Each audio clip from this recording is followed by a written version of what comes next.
Bonjour à tous et bienvenue sur cette nouvelle vidéo dans laquelle je vais venir te montrer comment appliquer un prix à plusieurs variables sur WooCommerce ou un WordPress si tu as énormément de variables et que tu n'as pas envie d'acheter un plugin ultra cher juste pour faire une fonctionnalité de mettre un prix sur des variables.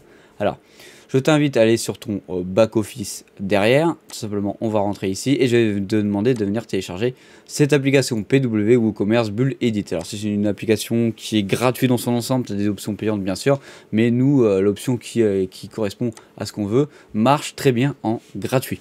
Alors, pour ma part, je crois que je dois avoir à peu près 80 variations sur ce produit-là. Mais si on va sur d'autres produits du site internet Utex, on peut facilement aller jusqu'à 450 variations par rapport aux tailles, aux couleurs et au style de personnalisation. Alors, une fois que tu arrives sur ce module, alors pour l'installer, bien sûr, je t'invite à aller voir d'autres vidéos sur la chaîne si tu ne sais pas installer une extension ou un plugin sur ton WordPress. Alors, comment faire maintenant ? Une fois que tu l'as ouvert, ici tu peux voir que tu as soit le nom du produit, soit le type d'attribut, pardon. Là tu peux voir que moi en attribut j'ai taille, marquage, couleur. Voilà, par exemple c'est les attributs que j'ai pu mettre. Moi je vais cliquer sur attribut et je veux que j'ai tous ceux en cœur. Voilà, par exemple là tu pourrais me dire je vais avoir tous mes produits de mon site internet avec le marquage cœur. C'est vrai, si je tape la recherche, juste ici, je vais me taper tous mes produits avec un marquage cœur. Nous, ce qu'on veut, c'est retrouver le marquage cœur sur un chasuble. Alors, comment faire? C'est très simple. Bon, tu peux déjà voir qu'ils apparaissent là, c'est normal. Ils n'ont pas de prix et selon l'orthographe, ils apparaissent en premier. Donc, on va ici, on va ajouter un nouveau filtre. On va garder le nom du produit et je vais venir appliquer le nom de celui-ci. Voilà. Et je vais venir l'appliquer. Tu peux voir que cœur avec des chasubles, j'ai 29 variations. Maintenant, je vais arriver ici sur tarif régulier et puis je vais aller mettre mon prix, par exemple 5 €. Alors, comment faire pour l'appliquer sur tous les produits? Tu vas venir le copier-coller, tu vas cliquer et coller à chaque fois. Voilà. Alors, ça marche pas trop comme un sheet où on aurait pu, par exemple, descendre toute la colonne jusqu'en bas, mais ça va si vous n'avez pas trop de variations avec le filtre que vous avez mis, ça va assez vite. Là, tu peux voir qu'en 30 secondes, c'est fait. Seulement 20 variations. Alors c'est vrai que si tu as plusieurs produits à rentrer après sur ton site, c'est vrai que c'est un peu long. Alors maintenant on va cliquer sur sauvegarder. On va aller voir sur notre produit. On va attendre que c'est fini d'enregistrer.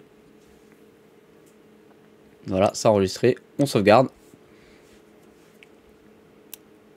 On réactualise notre page. Et maintenant on va venir sélectionner. Tu peux voir que le prix du coup 5 € vient de s'afficher. On va sélectionner en 16 ans par exemple, en jaune. Et on va aller sur le cœur. Tu peux voir que pour le cœur, ça vient bien sûr m'afficher le bon prix, voilà, tout simplement, à 5 €, le prix qu'on vient de mettre. Et si je vais par exemple sur le torse, qui n'a pas été enregistré comme prix, tu peux voir que le prix est à 0 et que je ne peux pas commander. Voilà.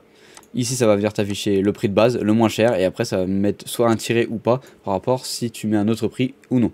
Par exemple, on va venir rentrer un deuxième prix, on va mettre le prix. On retourne ici, on enlève cœur, et on va aller chercher torse. Hop, juste ici, on cherche. Et pour le torse, on va mettre à 5,50. Hop, on fait la même technique, on copie-colle. Approximativement, à chaque fois, tu as à peu près le même nombre de variations par rapport à tes attributs.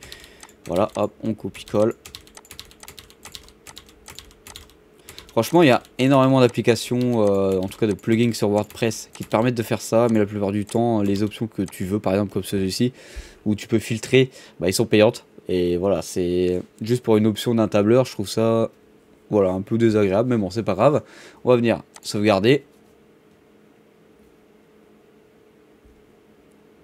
Voilà, ça a sauvegardé. On va venir réactualiser notre page. Et normalement, voilà, un deuxième prix vient de s'afficher. On va prendre en 8 ans, par exemple, en couleur orange. Et le torse. Et voilà, tu peux voir que ça a bien affiché le prix pour le torse. On passe sur le cœur. Tu peux voir que voilà, ça va venir afficher le prix du cœur. Voilà, en tout cas j'espère que cette vidéo t'aura plu. N'hésite pas à t'abonner, à liker pour plus d'astuces sur WordPress. Allez, salut!